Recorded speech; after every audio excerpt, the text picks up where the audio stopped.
Olá, amados, paz e bem, eu sou Melquisedeque e estou aqui para os comentários da lição desta semana. Lições bíblicas da editora CPAD Classe de Jovens, terceiro trimestre de 2024. Nesta lição nós estamos estudando o livro do profeta Daniel e a lição de hoje é a lição de número 9 com o tema Entre a Lei de Deus e a Lei dos Homens. Lembrando que você tem slides da revista CPAD 100% baseado na revista com imagens de qualidade e prontos para serem usados. Isso mesmo. Seja um assinante do ebdemfoco.com e você terá slides da revista CPAD 100% baseado na revista com imagens de qualidade e prontos para serem usados. Temos experiência na produção de slides e subsídios da revista CPAD desde 2016 e já fizemos mais de 750 slides e você pode baixar todos eles aqui. Basta você se tornar um assinante do ebdemfoco.com. Temos uma equipe qualificada que se dedica toda semana para entregar um conteúdo de qualidade para atender você na sua escola bíblica. E o conteúdo da assinatura contém os slides das lições de adultos, slides das lições de jovens, mais bônus, slides de escatologia, slides de discipulado, sermões em PDF, curso básico de teologia e cursos diversos, incluindo curso de capacitação para o professor. Acesse o site ebdemfoco.com ou entre em contato com o WhatsApp 94 é o DDD 984092869 para mais informações. É isso aí, então vamos para o nosso comentário. O texto principal da nossa lição se encontra em Daniel capítulo 6 e verso 10, que diz: Daniel, pois, quando soube que a escritura estava assinada, entrou em sua casa. Ora, havia no seu quarto janelas abertas da banda de Jerusalém, e 3 vezes no dia se punha de joelhos e orava. O texto principal da nossa lição fala do momento em que Daniel é colocado em uma situação onde ele é obrigado a escolher entre adorar a Deus ou adorar ao rei. E é óbvio que nós vemos na história e no livro do profeta Daniel quem ele escolheu adorar. Óbvio que ele escolheu adorar ao seu Deus, ao nosso Deus verdadeiro. O que nos chama a atenção é que Daniel, após saber que aquela lei havia sido escrita e promulgada pelo rei, ao invés de ocultar-se, ele manteve a sua rotina de fidelidade. Na sua casa tinha um quarto que as janelas, muito provavelmente, foi construído propositalmente por Daniel, porque as janelas abertas davam para a banda de Jerusalém, porque os judeus no cativeiro oravam assim. No momento em que eles oravam em direção a Jerusalém, porque eles oravam pedindo a restauração de Jerusalém. Daniel poderia ter quebrado o seu ritmo, não orado ou orado de forma oculta, fechado as janelas, mas ele manteve exatamente a rotina que tinha antes. Ele orava 3 vezes ao dia, ele orava com as janelas abertas em direção a Jerusalém e ali ele manteve esta posição. Resumo da lição: antes de ser leal ao governo e à lei dos homens, o crente é fiel a Deus e à sua lei. Desobediência civil não é recomendado jamais, exceto no caso de que a lei ela viole os valores bíblicos. Nesse caso, como disse os apóstolos Pedro e João no livro de Atos, mais importa obedecer a Deus do que aos homens. Nenhum cristão deve viver com espírito revolucionário civil. Nenhum cristão, isso não é perspectiva cristã. Essa rebeldia civil é uma perspectiva progressista, marxista e não cristã. Mas, quando o crente tiver que ser obrigado entre obedecer às leis dos homens e a lei de Deus, ele deve sempre escolher a lei de Deus. O texto bíblico da nossa lição se encontra em Daniel capítulo 6, do verso 1 até o verso 7. Eu não vou me deter no texto por uma questão de tempo, mas você com certeza lerá o capítulo 6 de Daniel. Nossa introdução. O capítulo 6 do livro de Daniel nos introduz a uma nova era política e governamental. Com a queda do poderoso Império Babilônico, a cidade de Babilônia agora passa a ser controlada pelos Medo-Persas, também conhecido como o Império Aquimênidas. No capítulo 6 de Daniel, nós vemos o encerramento do poderio de Nabucodonosor e da sua prole, da sua descendência. Todo o poder político e todo o nome de Nabucodonosor no poder se encerra nesse momento registrado no capítulo 6 do livro do profeta Daniel. Esta mudança de regime trouxe consigo maior liberdade e tolerância religiosa. No entanto, mesmo sob um novo regime, o profeta Daniel se depara com a maior provação de sua vida. Ele é confrontado com a pressão de abandonar sua devoção inabalável ao Deus Altíssimo. É óbvio que esse contexto ele não é um contexto político. A prisão de Daniel não está relacionada a um contexto político, mas a inveja de seus companheiros de trabalho. Está relacionado à inveja. Não está relacionada a uma questão puramente ideológica e política, Está relacionada à inveja. Toda essa trama, ela surgiu porque seus companheiros de trabalho tinham inveja dele. E o texto bíblico mesmo vai dizer que eles tentaram encontrar falhas no caráter de Daniel. Como não conseguiram, eles perceberam a fidelidade de Daniel ao seu Deus, e com isso eles então conseguem criar uma situação que confronta Daniel e expõe ele para que ele possa tomar uma decisão: abandonar a devoção a Deus ou permanecer fiel. Isso é muito importante, A gente tem que ter cuidado com as pessoas com quem a gente convive. Eu não estou aqui estimulando os irmãos a não terem amigos ou a viverem desconfiados, não.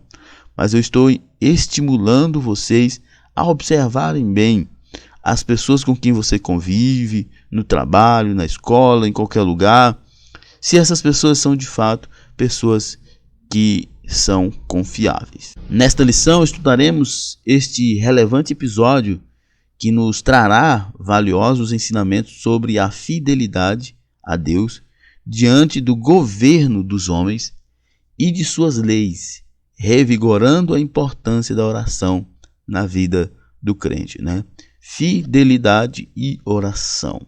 Fidelidade como expressão da fé e oração como expressão da comunhão diária. Nosso primeiro tópico: vivendo sob um novo governo.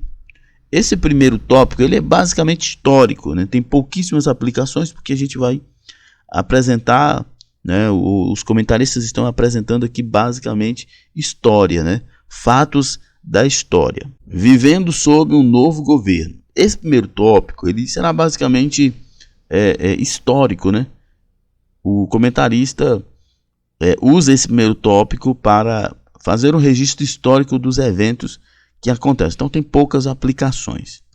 Mas vamos lá. A identidade do novo rei. O capítulo 6 começa com a descrição de um novo rei que é chamado de Dario, o Medo. Daniel capítulo 5, verso 31, último verso. Dario, o Medo, olha como o texto diz. Dario, o Medo, apoderou-se do reino com a idade de 62 anos. Ou ele foi colocado no reino com a idade de 62 anos. A identidade desse governante, mencionado outras vezes no livro de Daniel, é uma questão debatida entre os estudiosos, diante do fato de Ciro, o persa, ter sido o conquistador da Babilônia. A Bíblia menciona que Daniel também serviu sob o seu comando. O que acontece é que não há nenhuma contradição, né? Dário Medo, Ciro Persa, e o reino era o reino Medo-Persa. Uma corrente diz que se tratava da mesma pessoa. O entendimento majoritário, no entanto, compreende que Ciro, após sua conquista, teria constituído Dário temporariamente como governante subordinado a ele. Segundo John Lennox, essa ideia é apoiada linguisticamente pelo fato de Daniel dizer que Dário foi constituído rei e que ocupou o reino. Daniel, capítulo 9, verso 1 diz: Dário, filho de Xerxes, de origem meda, foi constituído governante do reino babilônico. Então, a linha majoritária é bastante coerente quanto à história, né? Dário foi alguém, ou era alguém, né, que compunha o reino, mas que não foi o conquistador de fato da Babilônia. O conquistador foi Ciro, que como o reino Medo-Persa era gigante, né? Toda a terra conhecida praticamente era dominada por eles. Então, certamente da Babilônia era um lugar estratégico, mas certamente para Ciro outro lugar era lugar estratégico. Por isso, Dário fica governando a Babilônia, mas Ciro governa o império. Segundo a obra Contra a Correnteza, os relatos bíblicos também nunca se referem a Dário como rei da Média Pérsia, mas apenas como governante da Babilônia. O que pode levar, né, à compreensão de que o poder, né, o governo de Dário, ou Dário, era restrito à Babilônia. O novo governante ficou conhecido por sua capacidade de manter a estabilidade política em seu império. Também estabeleceu uma série de reformas administrativas que ajudaram a estruturar o governo e a economia. O rei organizou o império em satrápias, que eram províncias administrativas com governadores nomeados por ele, os quais detinham autoridade sobre os assuntos civis e militares de sua região. Acima deles foram nomeados 3 presidentes, também chamados príncipes, e um destes era Daniel. Eles tinham a responsabilidade de supervisionar a administração do império e garantir que as províncias fossem governadas de acordo com as leis e diretrizes do rei. Eles eram responsáveis por relatar qualquer irregularidade ou comportamento inadequado dos sátrapas. Então, o rei Ciro, né, pensando nessa lógica, nessa perspectiva, que era o rei do império, conquistou Babilônia, colocou Dário como o governante da região e ele organizou toda aquela região em satrápias, né? Em regiões onde líderes ou governadores governariam aquelas regiões. E colocou aí presidentes, né, líderes em cada uma delas. E, além disso, ele colocou 3 supervisores, né, que, como diz o texto, era conhecido como príncipes, né? Eles eram conhecidos como os príncipes da Babilônia, príncipes do reino. Mas eles tinham uma missão muito importante. Qual era a missão muito importante desses presidentes? Era garantir que as leis e diretrizes do rei de fato fossem obedecidas. Inclusive, como diz o comentarista aqui, eles eram responsáveis por relatar qualquer irregularidade ou comportamento inadequado dos sátrapas, né, dos governadores, dos presidentes das regiões. Eles eram supervisores. Percebe-se que há, né, nesse contexto, uma grande percepção de administração de um país. Uma política de tolerância religiosa. Ciro, o imperador, tinha uma política de maior tolerância com os povos conquistados, promulgou um código de leis conhecido como Cilindro de Ciro, que promovia a justiça e a liberdade religiosa, permitindo que vários grupos étnicos praticassem suas crenças. O chamado Edito de Ciro, também denominado como Decreto de Ciro, possibilitou que os judeus deportados pelos babilônios retornassem para Jerusalém e a reconstruírem o templo. Então, nós vemos que aqui, apesar de Nabucodonosor não ser tão cruel assim em termos religiosos, né? Apesar da dureza dele, havia uma certa liberdade. Na verdade, esses conquistadores, eles não conquistavam como, por exemplo, os muçulmanos conquistam. Os muçulmanos não conquistam território político-econômico apenas. Eles conquistam territórios religiosos. Os muçulmanos, hoje isso bem menos, mas na época da expansão do reino dos muçulmanos, a ideia de conquista não era só política, era religiosa, era a expansão do islamismo. Nessa época, né, Nabucodonosor, Ciro, enfim, nessa época, não tinha essa ideia de expansão religiosa. A ideia era a expansão territorial, era a expansão do reino. Então, por isso, Ciro não achava que impor a religião local a essas pessoas era o que seria melhor. Tanto é que, muito provavelmente, na perspectiva de Ciro, ele sabia que quanto mais apertasse o povo, mais difícil ficaria a administração de toda essa situação. Então, havia uma certa liberdade. Nós podemos ler, por exemplo, os livros de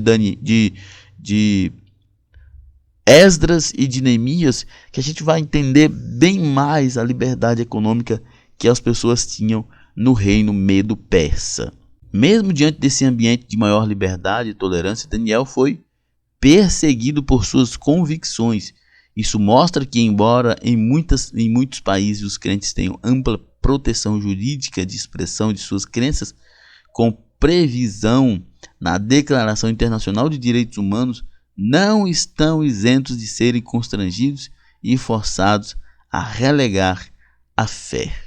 Isso porque, a exemplo de Daniel, em todos os lugares haverá pessoas fanáticas.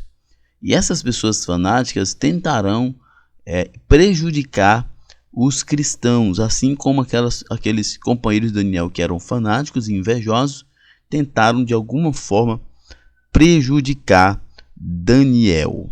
A previsão da liberdade religiosa na Constituição e nas leis não garante que os cristãos não serão discriminados e ofendidos, especialmente por causa de imposições ideológicas, que esse é o ponto, né? É uma questão de extremismo, né? De radicalidade ideológica, de intolerância mesmo, mas por uma questão ideológica. E, geralmente, as perspectivas de esquerda sempre têm essa intolerância à religião. Por quê? Porque as perspectivas de esquerdas, elas se desenvolvem, apesar de elas não nascerem assim, mas elas se desenvolvem dentro do marxismo, dentro do gramscismo, né? Então, dentro de perspectivas comunistas, socialistas e progressistas. Isso é fato, né? Isso é fato. Essas ideologias, elas crescem dentro desses contextos, apesar de que não sejam criadas aí, mas crescem dentro desses contextos. Então, esses contextos sempre produzirá pessoas extremistas, produzirá pessoas radicais demais, né? E em todos os lugares os cristãos estarão sujeitos a estas condições, né, da imposição ideológica, do radicalismo religioso, do radicalismo filosófico, político, né, ideológico, o que levará o incômodo a essas pessoas, e essas pessoas agirão da forma que mais achar conveniente para então impedir ou acusar, denegrir e afetar de algum modo a fé dos cristãos. Segundo tópico, a conspiração contra Daniel. A distinção de Daniel. Em razão de sua excelência, Daniel começou a se distinguir dentre os demais presidentes, razão pela qual o rei pensava em promovê-lo. Isso mostra que Daniel, além de fiel e zeloso nas questões religiosas, era também um profissional qualificado e dedicado, fazendo com que se sobressaísse em suas atividades. É uma necessidade que cada cristão viva a sua vida de forma excelente, né? Em todos os aspectos. As pessoas às vezes pensam, os cristãos pensam, que viver de forma excelente é viver como um cristão fanático, né? Mas isso não é verdade. Viver de forma excelente é viver a vida da melhor maneira possível, com os valores cristãos, com os valores bíblicos. Daniel era um político e ele vivia de forma excelente. Ele desenvolvia seu trabalho de forma excelente. E é óbvio que quando você faz isso, você eventualmente irá despertar a ira de alguém, despertar a inveja de alguém, que foi o que aconteceu com Daniel. Daniel era um homem excelente, se distinguia entre os demais, foi, como diz aqui o comentário, recebeu os olhares, né, de gratidão do rei, os olhares de promoção que o rei poderia dar a ele. E havia alguém que não era excelente, mas era ambicioso, né? E essas pessoas ambiciosas que tinham inveja de Daniel, mas não tinham a excelência dele, então tramam alguma coisa para danificar a moralidade dele, danificar a excelência dele. Então, nós precisamos aprender isso. Em todos os lugares que nós estivermos, nós deveremos primar pela excelência, né? A lei da excelência em tudo que fizermos é muito importante. E entender que quando nós vivemos assim, nós despertaremos a fúria de algumas pessoas. É necessário lembrar que o trabalho criado por Deus é um elemento importante na vida e pode ser uma forma de vocação divina. A Bíblia nos recomenda a fazer tudo conforme as nossas forças e para a glória de Deus, né? Eclesiastes 9:10 diz: tudo quanto te vier à mão para fazer, faz-o conforme as tuas forças. A ideia aqui é: faz o melhor, dá o melhor de ti, né? Como diz o professor Clóvis de Barros, às vezes fazer o meu melhor, dar a minha excelência, não é o melhor em relação a outro, né? Por exemplo, imagina que eu jogue futebol e eu me esforce, eu dou a minha excelência, dou o melhor de mim, mas eu não serei bom o suficiente, tanto quanto foi Pelé, tanto quanto é Cristiano Ronaldo, Neymar e Messi, né? Mas eu posso, dentro das minhas perspectivas, ser o melhor em mim mesmo, ser o mais excelente, tipo, fazer no máximo do que eu sou capaz de fazer, né? No máximo do que eu sou capaz de fazer, e fazer em detrimento da excelência, não em detrimento dos outros, né? O que é um problema para muitas pessoas é que elas querem fazer as coisas em detrimento dos outros, para agradar os outros, para ter reconhecimento dos outros.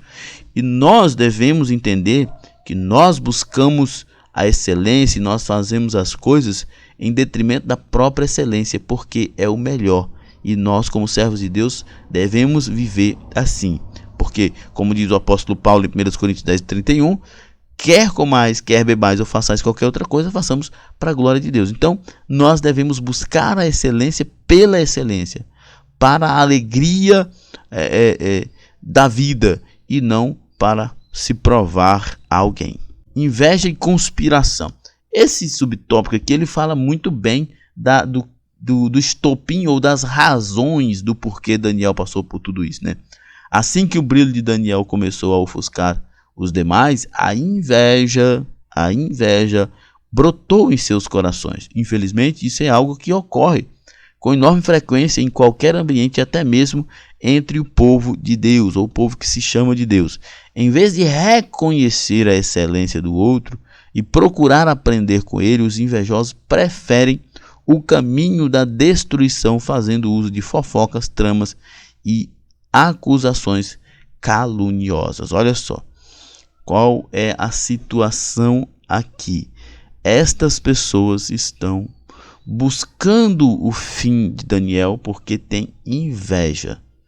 E pessoas invejosas você vai encontrar em todos os lugares, inclusive no contexto religioso, como diz aqui o comentarista, no contexto do povo de Deus. Ao invés de reconhecer a excelência da pessoa, procura, destruir assim que age os invejosos. Os invejosos vão agir assim. Quando eles perceberem que não estão conseguindo ser excelente como a outra pessoa, então vão caluniar, vão inventar alguma coisa. Por isso, dentro dos bastidores do poder do reino, os demais presidentes e governadores arquitetaram um complô diabólico para acabar com a imagem de Daniel perante o rei, procurando ocasião para difamá-lo. Contudo, a Bíblia afirma que eles não encontraram qualquer coisa de que pudesse acusá-lo, nem culpa alguma, porque ele era fiel e não se achava nele nenhum erro nem culpa. Lembre-se, jovem, de que quando se está na presença de Deus, os inimigos não terão nada para acusá-los. Nos bastidores do poder, como diz aqui, havia pessoas inconformadas com o crescimento de Daniel. E com isso tentaram difamá-lo, destruir a sua imagem. Me lembro sempre de uma frase do pastor Hernandes Dias Lopes, onde ele diz: cuide do seu caráter, que da sua reputação cuida Deus. Então, quando estiverem nos acusando, Daniel não se defendeu. Daniel não pediu uma audiência com o rei e colocou aqueles homens contra o rei. Não, ele se manteve fiel, firme, porque ele sabia que ele estava certo. O plano contra Daniel. Percebendo que não teria nada contra Daniel, tendo em vista sua conduta ilibada, os líderes mudaram a estratégia e resolvem encontrar na lei do seu Deus algo que pudesse prejudicar. Olha só, eles tentaram difamar, não tinha nada para difamar. Deus cuidou da reputação de Daniel. Eles então propuseram algo mais grave, que foi a eliminação de Daniel, Mas eles não estavam satisfeitos em ver alguém crescer. Eles deixam de procurar na conduta e passam a prejudicar Daniel com base em suas convicções. Para tal, os homens perversos propuseram ao rei que fosse proibido em todo o reino, no período de 30 dias, que se fizesse petição ou orações a qualquer divindade ou homem, a não ser ao rei. E eles contam com a vaidade do rei, todo rei vaidoso, e propõem: se o rei assinar o decreto de que ninguém pode se prostrar diante de outro Deus, a não ser sobre o rei, então nós temos aqui de fato um cerco para Daniel. Assim certamente pensou estes homens. A punição pela desobediência seria o lançamento na cova dos leões. A estratégia dos inimigos de Daniel em muito se assemelha aos secularistas anticristãos, procurando centralizar no Estado a figura da divindade. Sem dúvida, buscam de todas as maneiras restringir a manifestação das crenças e punir a convicção dos cristãos.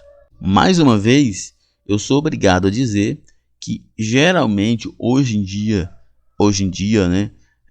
quem faz esse tipo de coisa são as pessoas ligadas aos movimentos de esquerda. Qual é a ideia? A ideia de um Estado grande, poderoso, dominando tudo. E quando o Estado faz isso, quando o Estado tem os seus tentáculos em todos os lugares, inclusive dentro das igrejas, isso se torna um problema. Porque se o Estado mudar a sua chefia e ali tiver uma chefia sem muitos escrúpulos, então a tragédia é enorme. Mas é assim mesmo. O cristão, ele está aqui nesse mundo e ele será julgado nesse mundo. Ele será acusado nesse mundo, mas ele não deve de modo algum perder a esperança. Na legislação e em decisões judiciais surgem novos entendimentos que procuram amordaçar a voz da igreja, abolindo não somente a liberdade de crença, mas também a liberdade de expressão. Nós vivemos nesse mundo. Tudo é ofensa. Tudo é politicamente incorreto. Nada pode ser dito, mas nós diremos em nome de Jesus. Vivemos em uma era de suposta tolerância. Todavia, enquanto todas as expressões são válidas e permitidas, o cristianismo cada vez mais é hostilizado por causa de sua defesa dos valores absolutos e a intolerância dos tolerantes, né? Um dos fundamentos do cristianismo é que a verdade é absoluta, né? Posso não gostar disso, mas se eu não gostar disso, também não posso ser chamado de cristão, né? Porque uma das grandezas do cristianismo é justamente isso. Terceiro tópico: a lei dos homens e a lei de Deus. Contrariando a lei dos homens. Mesmo diante do decreto do rei, novamente Daniel não se acovardou de dar testemunho de sua fé. Ainda que fosse um alto funcionário e ocupasse um lugar de privilégio no império, Daniel não negou sua integridade e fidelidade a Deus. O servo de Deus sempre fora obediente ao rei, porém, ao perceber que a lei humana contrariava a lei divina, ele desobedeceria ao injusto mandamento, fazendo exatamente aquilo que o decreto proibia. Buscou ao Senhor em oração. Aqui nós temos duas situações. Primeiro, nós devemos sempre contrariar a lei humana quando ela se contrapõe ou se contradiz com a lei divina. Daniel tinha convicção absoluta disso. Outra coisa, Daniel sabia também que isso não era fruto das convicções do rei. O que deixava ele mais tranquilo é que isso não era fruto das convicções do rei, mas fruto das convicções de seus companheiros de trabalho, que eram invejosos. Mas mesmo assim, ele sabia que ele tinha a responsabilidade de ser fiel a Deus e não aos homens. Em primeiro lugar, Daniel sabia que Dario tinha autoridade, mas tinha ainda mais convicção.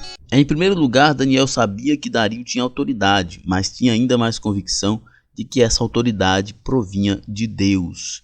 Diante de tudo que Daniel havia vivido, ele certamente compreendia que Dario estava ali porque Deus havia permitido ele estar. Em segundo lugar, como um homem temente e bom cidadão, o profeta era cumpridor das leis dos homens.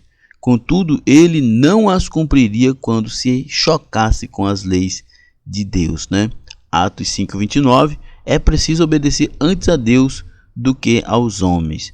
Nós devemos, a exemplo de Daniel, estarmos sempre disponíveis para obedecer às leis civis.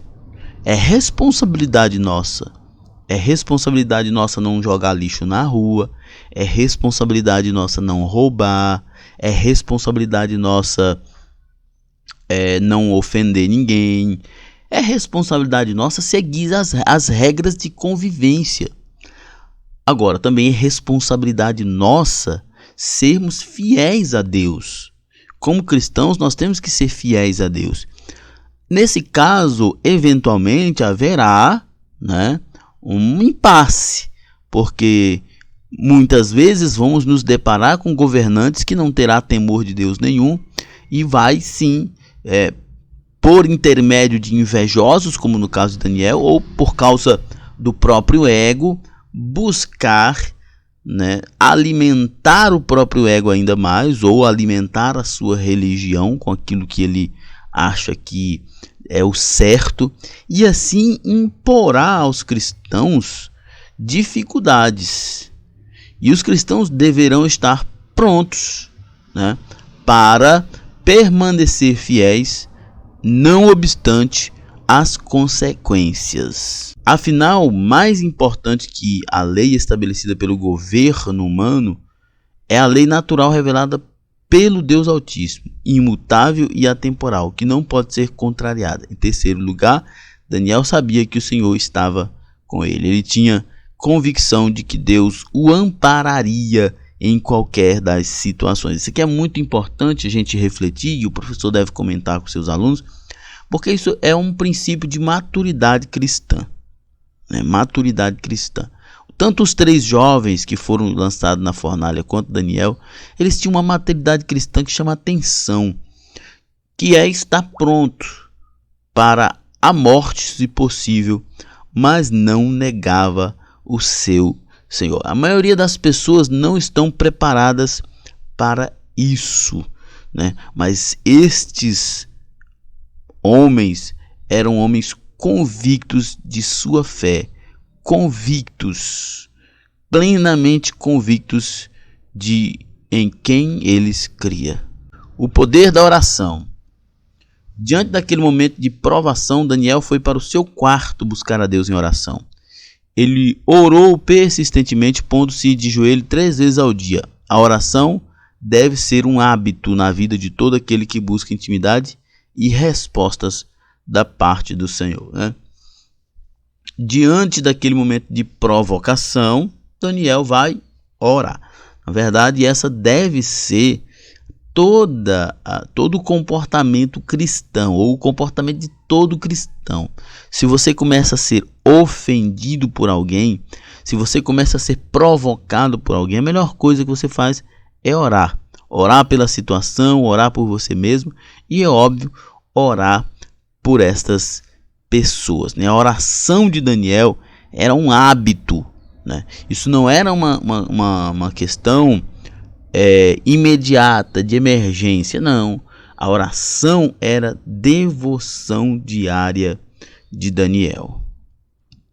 Também Daniel orou agradecendo a Deus, pois a verdadeira oração também se expressa por meio da gratidão. Não há vitória espiritual sem oração, não há crescimento espiritual sem oração.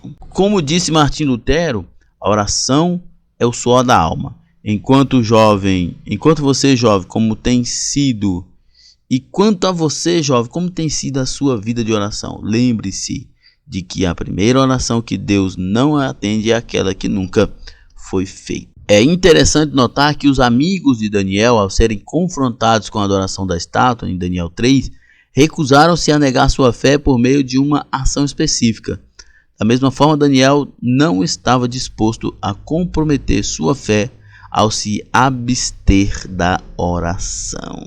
Isso ilustra que resistir aos desafios da nossa fé requer tanto evitar ações que contradizem a palavra de Deus, quanto manter nossas práticas espirituais fundamentais. Deus fecha a boca do leão. Ao ser denunciado, mesmo a contragosto, o rei Dário mandou que lançasse Daniel na cova dos leões, onde permaneceu durante a noite. O rei estava angustiado e passou a noite em vigília, preocupado com o destino de Daniel. Ao amanhecer, correu até a cova e, para sua surpresa, encontrou Daniel vivo e ileso. Deus havia enviado um anjo para fechar a boca dos leões, protegendo Daniel. Diante da provação e perseguição, o Senhor efetuou um verdadeiro milagre, guardando a vida de seu filho. A Bíblia também mostra que, no final, a justiça prevaleceu. Os conspiradores foram punidos por causa de suas ações malignas. Isso é importante nós notar, que tudo que a gente planta, a gente colhe. Não pensa que plantando injustiça você colherá justiça. Nossa conclusão. Ao enfrentar a pressão de abandonar sua devoção a Deus, Daniel escolheu permanecer firme em sua fé, continuando a orar diante das adversidades em vez de ser leal ao governo. Manteve-se fiel a Deus. Sua coragem e confiança em Deus não apenas resultaram em sua proteção miraculosa na cova dos leões, mas também demonstraram um exemplo eterno de como podemos manter nossa integridade espiritual em face dos desafios culturais, políticos e jurídicos de hoje. Então é isso aí, chegamos ao final do nosso comentário. comentário mais simples, né? Porque é um comentário bastante com conteúdo histórico, de poucas aplicações. Mas é isso aí. Você que faz uso dos slides produzidos pelo EBD em Foco, mande uma foto para nós aqui de você ministrando e usando esse slide. Acesse o site ebdemfoco.com, entre em contato conosco pelo WhatsApp. E é isso aí. No ebdemfoco.com você tem tudo o que precisa para uma aula de excelência. Ficamos por aqui. Até a próxima. Paz e bem a todos.